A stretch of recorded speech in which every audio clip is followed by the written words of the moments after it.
नमस्कार मित्रों, मैं नरपत सिंह सुपर 7 से आज आप सबके समक्ष प्रस्तुत हूँ प्राचीन भारत का इतिहास लेके। जैसी कल के वीडियो में दिखाया गया था कि हम भारत के इतिहास को किन किन कालखंड में पढ़ेंगे या किस किस प्रकार पढ़ेंगे, तो उसका ही पहला चरण जो पहला भाग है वो प्राचीन भारत का इतिहास है और उसमें प्राचीन भारत के इतिहास को हम पहले ही टॉपिक के आधार पर पढ़ेंगे। तो पढ़ने से पहले एक रूपरेखा और एक बैकग्राउंड जरूरी है कि आप लोगों को समझ में आए कि प्राचीन भारत का इतिहास में सर्वप्रथम ये नाम क्यों दिए गए और किस प्रकार दिए गए। तो प्राचीन भारत के इतिहास को जो इतिहास का विभाजन है वो दो प्रकार से किया जाता है, एक लिपि के आधार पर और एक उपकरणों के आधार पर। तो लिपि मतलब एक प्रकार से वो माध्यम है जहाँ एक दूसरे के भाव आदान प्रदान किए जाते हों या एक इतिहास को एक दूसरे से आगे भेज दिया जाए, एक दूसरे को समझाया जा सके। तो लिपि के आधार पर बांटा जाता है तीन प्रकार से, प्रागैतिहासिक काल, आद्य ऐतिहासिक काल और ऐतिहासिक काल। प्रागैतिहासिक काल को प्री हिस्टोरी भी कहते हैं, आद्य ऐतिहासिक काल को प्रोटो हिस्टोरिक और ऐतिहासिक काल को हिस्टोरी भी कहते हैं। तो प्रागैतिहासिक काल में वो उसको हम रखेंगे जिसमें उस समय के मानव को ना तो पढ़ना आता था ना ही लिखना आता था, वो कालखंड हम प्रागैतिहासिक काल में रखेंगे। आद्य ऐतिहासिक काल में उस कालखंड को रखेंगे लेकिन उस समय का जो मानव था वो पढ़ना और लिखना तो जानता था, लेकिन जो उसने पढ़ा और लिखा वो हमारे पुरातत्वविद और इतिहासकार जो हुए हैं ना, उस भाषा को आज तक कोई नहीं पढ़ पाया, उसको हम आद्य ऐतिहासिक काल में कहेंगे। ऐतिहासिक काल उस कालखंड को कहेंगे जिस काल की जितनी भी भाषाएं थी वो हमारे इतिहासकार और पुरातत्वविद पढ़ पाए हैं, उसको हम ऐतिहासिक काल कहेंगे। ये तो हो गया हमारा लिपि के आधार पर। अब उपकरणों के आधार पर, उपकरण जैसा शब्द से महसूस होता है उपकरण, उपकरण मतलब मानव जीवन का वो साथी जो उसके हमेशा साथ में रहा हो, जिसका उपयोग अपने उसने जीवन यापन में या किसी भी क्रियाकलाप में उसने उस उपकरणों का या उन चीजों का उपयोग किया, वो उपकरण कहलाते हैं। तो उपकरणों के आधार पे पाषाण युग, कांस्य युग और लोह युग, इन तीन प्रकार से बांटा जाता है। तो जैसा सबके नाम से ही लग रहा है, पाषाण युग में पत्थरों का सबसे ज्यादा उपयोग हुआ है, कांस्य युग में कांस्य का सबसे ज्यादा उपयोग और लोह युग में लोह का सबसे ज्यादा उपयोग हुआ है। तो उपकरणों के आधार पर इन तीन प्रकार से बांटा जाता है। तो हमारा टॉपिक आज का है पाषाण युग, तो हम पाषाण युग को पढ़ेंगे। तो मित्रों, पाषाण काल को हम प्रागैतिहासिक भी काल कह सकते हैं, क्योंकि पाषाण काल में जो मानव हुआ है वो ना तो लिखना जानता था ना पढ़ना जानता था। इस कारण दोनों को हम एक साथ पढ़ेंगे। जब एक साथ हम कोई भी टॉपिक पढ़ेंगे तो पढ़ने में दिक्कत ना आए और आदमी आपस में समझ सकता है कि क्या चीज हुई है। मित्रों, यह एक ऐसा सब्जेक्ट है प्राचीन भारत का पाषाण काल जिसमें मतलब लोग बोरिंग समझते हैं, लेकिन हमें इसको बोरिंग नहीं बनाना है। किस प्रकार से पढ़ा जाए और इतना इसको करके पढ़ना है कि हमें पढ़ने में कोई दिक्कत ना हो। तो सबसे इजी तरीका जो मैं समझता हूँ मेरे लिए, वो आप सबके लिए भी मैं सोचता हूँ वही आप लोगों के समझ में आए। ठीक है, तो पाषाण काल को हम पढ़ेंगे। पाषाण काल और प्रागैतिहासिक काल को हम तीन भागों में बांट सकते हैं, पुरा पाषाण काल, मध्य पाषाण काल और नव पाषाण काल। तो तीन भागों में बांटने में हम देखते हैं पुरा पाषाण काल, मध्य पाषाण काल और नव पाषाण काल। अब प्रारंभ में ही आपको बता देता हूं कि इन तीनों में क्या चीज है। एक सिंपल से तरीके में मित्रों ध्यान रखना, पुरा पाषाण काल में मानव हुआ, उस मानव को ना पढ़ना आता था ना लिखना आता था, वो सिर्फ अपना शिकार करता था और शिकार के साथ ही अपना जीवन यापन करता था। ना उस व्यक्ति को खेती आती थी, ना पशुपालन आता था, ना समाज में वो रहता था, वो पुरा पाषाण काल कहलाता था। पुरा पाषाण काल से मध्यकाल में मानव आया, तो फर्क क्यों आया या पुरातत्वविदों ने ये दोनों कालखंड अलग अलग क्यों किए, कुछ तो कारण होगा। कारण मित्रों ये है कि पुरा पाषाण काल में जो मानव था वो सिर्फ शिकार पे जीवन यापन करता था। धीरे धीरे मानव शिकार के साथ या अपने समाज या परिवार बनाने की कोशिश की या कोई अपना क्षेत्र छोड़ के दूसरे क्षेत्रों में आए, तो उन्होंने पशुपालन के ऊपर अपना ध्यान दिया। मतलब जो पशु वो शिकार करता था, उन शिकार के बदले कभी कभी क्या होता था, किसी की पत्नी देखती थी कि यार मेरा पति आज घर नहीं आएगा या वो नहीं आया, तो उन्होंने क्या किया, जिस शिकार को ही अपने घर पे रखना शुरू किया। ऐसे जानवरों का उपयोग किया जो घर पे ही रह सके, उनका भरण पोषण कर सके, उनको कुछ भी दूध दे सके जैसे, और उन्हीं से उनको मांस मिलता रहे। तो उस यानी पुरापाषाण के लोगों ने जैसे जैसे पशुपालन का कार्य अपने पशु घर में रखने का किया, तो जैसे जैसे वो काल हुआ तो अपने पुरातत्वविदों ने क्या किया, उस कालखंड को अलग से नाम दे दिया मध्य पाषाण काल।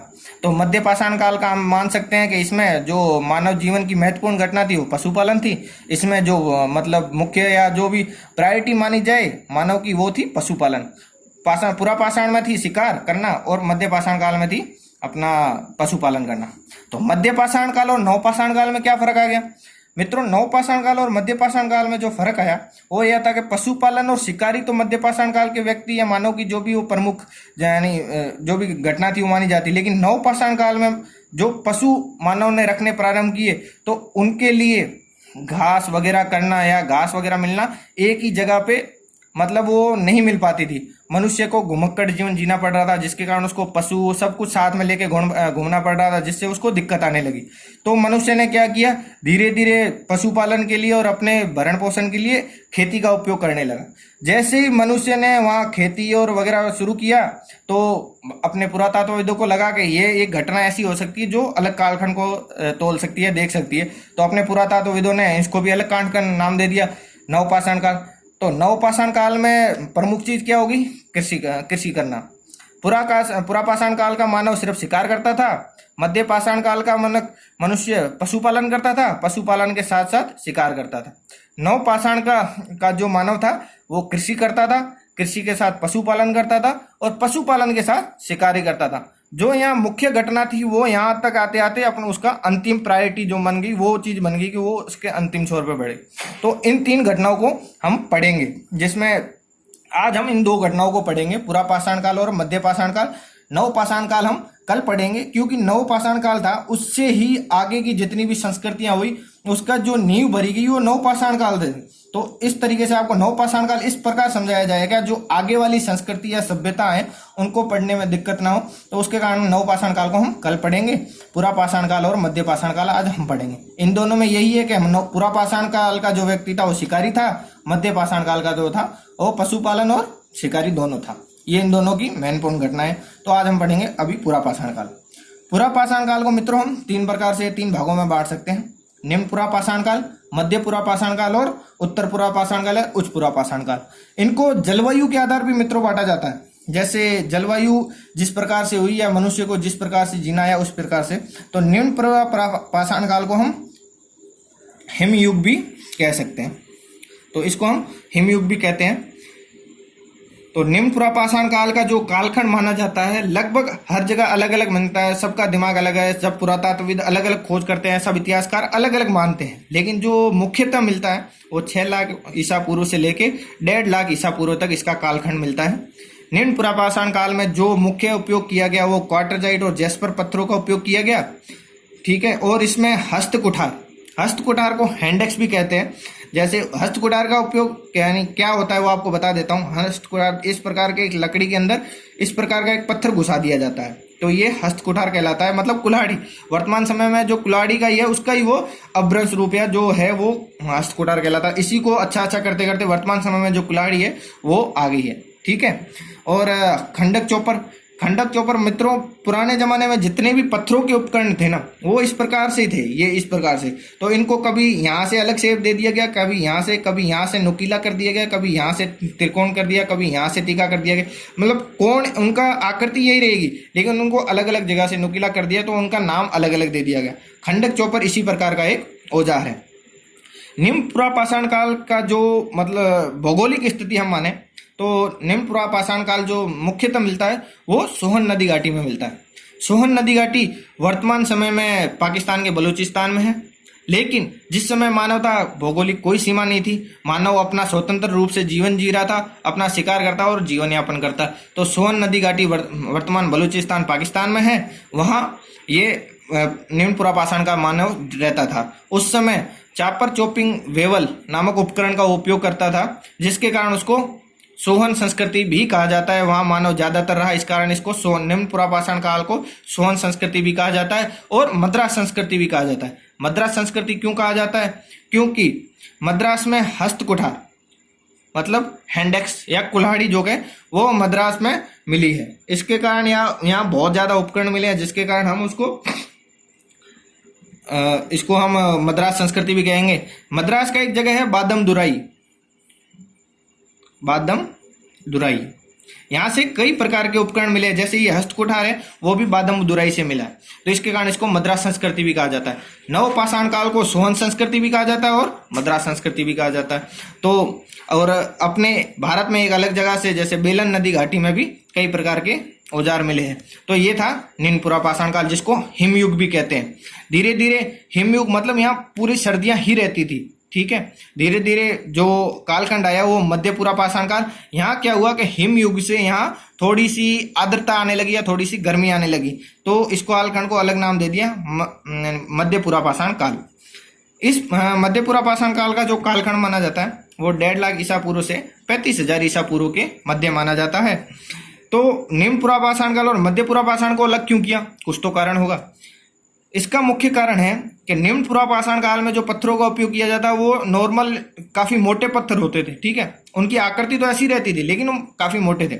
मध्य पुरापाषाण कालखंड के जो पत्थर होते थे वो कैसे होते थे, पपड़ी नुमा, मतलब एक पपड़ी के आधार पर पत्थरों को औजार के रूप में बनाया जाता था। जैसे एक पतली सी पपड़ी काटी, उनका नुकीला कर देते हैं अलग अलग प्रकार से। तो मध्य पुरापाषाण काल की जो मुख्य विशेषता मानी जाएगी वो क्या है, पत्थर की जो पपड़ी के औजार बनाए जाते थे, जिनमें फलक, वेदनी, छेदनी, खुरचनी वो माने जाते हैं। सारे पत्थर इन्हीं आकृतियों में मिलेंगे, थोड़े पतले हो जाते हैं, ठीक है। इस प्रकार के पत्थर पाए जाते हैं। मध्य पुरापाषाण काल कहाँ फला फूला या मानव कहाँ हुए, तो नर्मदा नदी घाटी तथा तुंगभद्रा नदी के किनारों पर। ये मानव नदियों के किनारे इसीलिए बसा या इसीलिए रहा कि उनको पानी की दिक्कत ना हो, और वहां कुछ भी अपना जीवन यापन या पशु पक्षी जो भी आते थे वो नदी के किनारे जल्दी आते थे, तो इससे शिकार को दूर दूर जाना नहीं पड़ता था। इसके कारण वो नदी के किनारे हमेशा रहता था। मध्य पुरापाषाण काल में जो लोग थे उन्होंने जेस्पर, चर्ट, फिल्ट जैसे पत्थर के उपकरणों का प्रयोग करना प्रारंभ किया। मध्य पुरापाषाण काल और से आगे हम पढ़ेंगे उच्च पुरापाषाण काल। अब मध्य पुरापाषाण काल से उच्च पुरापाषाण काल कैसे डिफरेंट है या उनमें क्या फर्क है, तो हम पढ़ेंगे। उच्च पुरापाषाण काल में जो मुख्यतः या जो मेन चीज मानी जाती है वो है आधुनिक मानव। आधुनिक मानव उसको हम होमोसेपियंस भी मानते हैं या होमोसेपियंस भी कहा जाता है। होमोसेपियंस जैसा कि है, भारत में आज तक कहीं भी होमोसेपियंस या आधुनिक मानव के अवशेष कहीं नहीं मिले। ये ऐसा मानव है जिसके अवशेष कहीं नहीं मिले। तो इसके अवशेष माने जाते हैं 34,000 ईसा पूर्व में आधुनिक मानव के जो अवशेष हैं वो श्रीलंका से मिले हैं। इसलिए भारत में भी दक्षिणी भारत में माना जाता है, लेकिन इसके जो अवशेष मिले हैं वो दक्षिणी भारत में मिले हैं। और 34,000 ईसा पूर्व में दक्षिणी अफ्रीका से ट्रेवल करता है, कैसी नावों के द्वारा, समुद्र था दक्षिणी भारत से, दक्षिणी अफ्रीका से मानव पहुंच गया श्रीलंका। श्रीलंका में होमोसेपियंस के अवशेष मिले हैं, जिसके कारण अपने पुरातत्वविद इतिहासकार मानते हैं कि उनके दक्षिणी भारत में होमोसेपियंस आया था। लेकिन इस कालखंड की महत्वपूर्ण घटना यही है कि 35,000 ईसा पूर्व से 10,000 ईसा पूर्व तक, लगभग 35,000 ईसा पूर्व के करीब होमोसेपियंस आधुनिक मानव का उदय हुआ। तो इसमें या उच्च पुरापाषाण काल में ब्लेड्स और ब्यूरिन्स जैसे फलकों और तक्षणियों का प्रयोग मुख्यतः रूप से किया जाता था। वर्तमान समय में उच्च पुरापाषाण काल के कुल 566 स्थल हैं जो भारत में मिले हैं। 566। मित्रों, जो चीज बताई जा रही है इनके नोट्स आप बनाते रहना, क्योंकि आप इनको पढ़ने में बहुत ही बोरिंग सब्जेक्ट लगता है पूरा। इसमें ना कोई घटना है ना कोई कहानी है, तो लोग बोरिंग समझते हैं कि इस टॉपिक को छोड़ दें और सिर्फ सीधा सिंधु घाटी सभ्यता या ताम्रयुगीन सभ्यता से प्रारंभ करें। इसको छोटे रूप में एक इतने अच्छे तरीके से समझाया जाएगा कि आप लोग इसको लिख लें, और इसी में से ही मुख्यतः क्वेश्चन पूछे जाएंगे। सोन नदी घाटी संस्कृति क्या है, चॉपर चॉपिंग वेवुल क्या है, ठीक है, मद्रास संस्कृति किस नाम से जाना जाता है, यही मुख्यतः ऐसे ही क्वेश्चन पूछे जाएंगे सीधे सीधे तौर पे। या किसी भी उच्च परीक्षा में अगर पूछेंगे तो थोड़े बहुत पूछ लेंगे कि पत्थर की पपड़ी के औजार, या जो वर्तमान समय के परिप्रेक्ष्य में जो पूछा जाएगा वो सवाल पूछे जाएंगे। पूछने का तरीका अलग हो सकता है लेकिन भाव वही होगा जो चीज है। इन चीजों के इतिहास घटना घटित हो चुकी है, इनमें कोई चेंजेस नहीं होने वाला। ये चीज जितना आप याद करोगे उतना ही है, इनमें कोई चेंजेस नहीं होने वाला, ठीक है। तो अब ये उच्च पुरापाषाण काल हो गया। तो अब इन पुरापाषाण काल में चीजें क्या घटित हुई, क्या क्या चीज थी, तो देखेंगे। पुरापाषाण काल के जो मनुष्य था या जो मानव था उसको अग्नि का ज्ञान था लेकिन उपयोग करना नहीं जानता था। मतलब अग्नि का ज्ञान था और उपयोग करना नहीं जानता, अर्थात तो जैसे कहीं जंगल में आग लगी या कुछ भी हुआ तो उसको पता था कि मैं अग्नि के नजदीक जाऊंगा तो मेरे को आग पकड़ लेगी या मैं जल जाऊंगा, लेकिन उस अग्नि का अपने लिए किस प्रकार उपयोग करेगा वो चीज वो नहीं जानता था। जैसे जैसे उसने शिकार किया, वो अग्नि में पका के खाए, जो कुछ करे, तो उसको समझ में नहीं आ रहा था कि मैं उसको कैसे उपयोग में लूं। मानव शिकारी के रूप में ही रह रहा था और शिकार करके ही अपना जीवन जी रहा था या अपना भरण पोषण कर रहा था। मानव के शारीरिक अवशेष कहीं भी प्राप्त नहीं हुए। जैसा कि मैंने बताया कि भारत में पूरा पाषाण काल के कहीं भी उपकरण प्राप्त नहीं हुए। एक जगह है अपने मध्य प्रदेश में हथनोरा, जहां 1982 में एक खोपड़ी का अवशेष मिला है, जिसको माना जाता है कि ये पूरा पाषाण काल की या उस समय की खोपड़ी है। तो जो अपने भारत में सबसे पुरानी मानव का या कोई भी मानव के अवशेष मिले वो हथनोरा में मिले हैं। हथनोरा है, आपको बता देता हूं, हथनोरा एमपी में है मित्रों। 1982 में यहाँ उत्खनन से एक खोपड़ी मिली है जो भारत की सबसे प्राचीन यानी अवशेष माना जाता है, हथनोरा में जो मिला है। तो अब आपको पढ़ाऊंगा कि पुराना पाषाण काल के स्थल कौन कौन से थे। तो मित्रों, पूरा पाषाण काल के जो स्थल थे वो पढ़ेंगे हम। तो जैसा बता दिया, सोन नदी घाटी। तो मित्रों, सोन नदी घाटी में पाकिस्तान के बलूचिस्तान में थी, यहाँ ये मानव रहा, इसके कारण इसको सोन संस्कृति भी कहा जाता है। बेलन नदी घाटी में भी इसके अवशेष मिले हैं। आदमगढ़ जो मध्य प्रदेश में है, यहाँ शिल्प उपकरण मिले हैं। हथनोरा मित्रों आपको बताई दिया, 1982 में यहाँ से मानव जो खोपड़ी है उसको मिली है। ठीक है। भीमबेटका मध्य प्रदेश के भोपाल से 46 किलोमीटर दूर है। यहाँ शिल्पाश्रय मतलब यहाँ मिली है, तो जो गुफाएं हैं पत्थरों की, जहाँ मानव रहता था, जहाँ उसने रहने के लिए पत्थरों का उपयोग किया, गुफाओं का प्रयोग किया, वो माना जाता है। भीमबेटका में मुख्य चीज क्या है मित्रों, आपको बता देता हूँ। भीमबेटका में गुफाओं के अंदर चित्र मिले हैं, अलग अलग प्रकार के पशु पक्षियों के कई प्रकार के चित्र मिले हैं, जिससे भीमबेटका जो भी पुरा पाषाण काल संस्कृति है उसमें भीमबेटका अपना अलग स्थान रखता है। ठीक है मित्रों, भीमबेटका इसीलिए फेमस है कि उसमें अलग अलग प्रकार के चित्र मिले हैं। लोधानाला, यहाँ मातृ देवी की प्रतिमा मिली है, इसलिए लोधानाला फेमस है और ये उत्तर प्रदेश में है। नेवासा महाराष्ट्र में है, यहाँ भी कई प्रकार के वो मिले हैं उपकरण। पलवरम और बादमुदराई ये मद्रास में है, जिसके कारण मद्रास संस्कृति बोला जाता था, और यहाँ वो मिला है हैंडेक्स।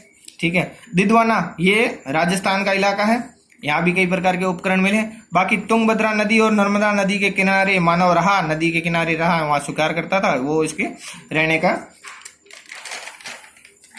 कारण था। तो पूरा पाषाण काल में जो 3 कालखंड आए, निम्न, उच्च और निम्न, मध्य और उच्च, उनमें क्या हुआ, उसको हिमयुग कहा जाता था। धीरे धीरे हिमयुग में गर्मी बढ़ने लगी, आर्द्र इलाका होने लगा, आर्द्र से थोड़ा थोड़ा गर्मी बढ़ने लगी। तो यहाँ क्या हुआ, यहाँ जलवायु परिवर्तन के कारण मानव क्या हुआ कि ऊपर से नीचे की तरफ आने रहने लगा, या प्राकृतिक जीवों में या किसी भी प्रकार की ऐसी घटनाएं घटी जहां मानव नए नए क्षेत्रों की ओर जाने लगा। ठीक है। जिसके कारण कुछ घटनाएं घटित हुई या कोई कालखंड को पुरातत्वविद अलग कालखंड मान लिया जाता है। ठीक है। तो मानव क्या था, पूरा पाषाण काल में ऊपर की तरफ से या नीचे की तरफ आने लगा, जहां घूम के रह रहा था, जलवायु परिवर्तन होने लगे, काफी सारी घटनाएं एक साथ हुई, और मानव ने क्या किया, जो भी अपने शिकार से या किसी भी प्रकार से जो परेशान था, वो परेशानी से आगे बढ़ के एक स्थायी जीवन जीने की तरफ जो कदम बढ़ाया, वो मध्य पाषाण काल के कारण या मध्य पाषाण काल के कालखंड में जाने लगा। तो मध्य पाषाण काल में ज्यादा कुछ नहीं है मित्रों। मध्य पाषाण काल की जो सर्वप्रथम जानकारी दी है वो C.L. कार्लाइल ने दी है 1857 में। मध्य पाषाण काल में मनुष्य कैसे रहता था, वो शिकार करता था, मछली पकड़ता था और खाद्य वस्तुओं से ही अपना जीवन निर्वाह करता था। मध्य पाषाण काल की जो महत्वपूर्ण घटना मानी जाती है वो पशुपालन। पूरा पाषाण काल में मनुष्य, जैसा आपको मित्रों बताया, शिकार के रूप में जाता था, तो कभी कभी खुद ही वापस नहीं आता था, शिकार करने जाता और खुद शिकार बन जाता था। इसके कारण उस आदम ने जलवायु परिवर्तन के कारण कुछ घटनाएं घटी, तो मनुष्य ने पशुओं को ही अपना घर पे रखना प्रारंभ किया, जिससे उसको भरण पोषण में कोई दिक्कत ना हो, कहीं भी शिकार करना हो तो इनका ही इन्हीं से काम चले, उनसे काम चलाना शुरू किया। इस कारण जो मुख्य घटना है वो पशुपालन क्रिया है। तथा मध्य पाषाण काल में मानव ने क्या किया, जो भी बड़े पत्थर थे उससे छोटे पत्थरों की तरह आ गया। उनको जैसे कहीं शिकार पे जाना था, कहीं जाना हो तो बड़े पत्थरों को ले जाना बहुत मुश्किल होता था, तो उसने क्या किया, छोटे पत्थरों से उपकरण बनाने शुरू किए। मध्य पाषाण काल की जो दो महत्वपूर्ण घटना है, एक पशुपालन और एक सूक्ष्म पाषाण है, लघु पाषाण है, माइक्रोलिथ बोलते हैं इन दोनों को। ये दो महत्वपूर्ण घटना मानी जाती है। मध्य पाषाण काल की जो महत्वपूर्ण या भौगोलिक स्थिति के अनुसार माना जाए तो बागोर वर्तमान में भीलवाड़ा राजस्थान में पड़ता है। बागोर जहां से यानी पशुपालन की सबसे सर्वप्रथम जानकारी प्राप्त होती है, और आजमगढ़ मध्य प्रदेश में। इन दोनों जगह में सबसे ज्यादा पशुपालन की जो भी जानकारी मिलती है इन दो जगह से मिलती है। भीमबेटका सभी जगह मिलेगा। भीमबेटका में यहाँ अवशेष मिले हैं मध्य पाषाण काल के, छोटे छोटे उपकरण वगैरह, तथा वहां भी जो चित्र बने हुए पशुपालन के या जो भी पशुओं के उसके आधार पर लगाया जाता है कि मध्य पाषाण काल के भी लोग भीमबेटका में रहे थे। इसके अलावा जो भी इसके भौगोलिक स्थिति है उसमें दक्षिणी उत्तर प्रदेश के, दक्षिणी भारत के लोग रहते थे, तथा दक्षिणी भारत में भी ये मध्य पाषाण काल के लोग रहने लगे। तो मित्रों, अलग सराय नहर राय उत्तर प्रदेश में है।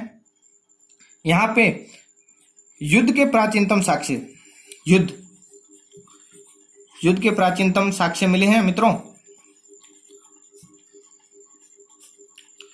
ठीक है, तथा हत्या के प्रथम साक्ष्य, हत्या जो भारतवर्ष में पहली हत्या मानी जाती है वो सराय नहर राय यूपी में मिलती है मध्य पाषाण काल में। हत्या, अब हत्या से समझोगे हत्या को कैसे पहचाना। वहां एक खोपड़ी मिली है जिसमें क्या है कि पत्थर घुसा हुआ है। इसके कारण मानते हैं कि वो जो यानी खोपड़ी में पत्थर घुसा हुआ, तो वहां वो पहली हत्या मानी है पुरातत्वविदों ने। तो हत्या के जो प्रथम साक्ष्य मिले वो कहाँ मिले, सराय नहर राय में, उत्तर प्रदेश में। ठीक है मित्रों, अब अलग पढ़ेंगे चोपनी मांडो जो इलाहाबाद के नजदीक है। इसमें मित्रों जो चोपनी मांडो में है ना, वो लाल व काले पत्थर के मृतबांड, लाल व काले पत्थर के मृतबांड जिसे हम कृष्ण लोहित भी कह सकते हैं, वो मिले। तो ये चोपनी मांडो इलाहाबाद के नजदीक में मिले हैं। एक और जगह है महदहा उत्तर प्रदेश, जहां सिलबट्टे के साक्ष्य, सिलबट्टे से आप सब लोग रूबरू होंगे। ये हमारे रसोई में काम में लिया जाता है, जिससे यानी खाने बनाने वगैरह का काम किया जाता है। तो सिलबट्टे के उपकरण मिले हैं। तो मध्य पाषाण काल की ये जानकारी थी, बहुत कम है, लेकिन इसका मेन मुख्य ये चीज ध्यान में रखनी है कि पशुपालन और सूक्ष्म पाषाण जो माइक्रोलिथ बोलते हैं वो सबसे ज्यादा काम में लिए गए, तथा इसके जो पशुपालन के जो यानी सबसे पहले सर्वप्रथम जो साक्ष्य मिले वो बागोर और आजमगढ़ में मिले हैं, तथा हत्या के प्रथम युद्ध प्राचीन युद्ध के साक्ष्य वगैरह सराय नहर राय में मिले हैं। लाल काले पत्थर जिसे कृष्ण लोहित बोलेंगे वो चोपनी मांडो में मिले हैं। तो मित्रों, ये था हमारा पुरा पाषाण काल और मध्य पाषाण काल। नव पाषाण काल को हम कल पढ़ेंगे, जिसमें हम यानी नींव तैयार करेंगे अपनी सिंधु घाटी सभ्यता और ताम्रयुगीन सभ्यता की। तो मित्रों, ज्यादा से ज्यादा हमारे इस चैनल को शेयर करें और सब्सक्राइब करें, लाइक करें। धन्यवाद मित्रों।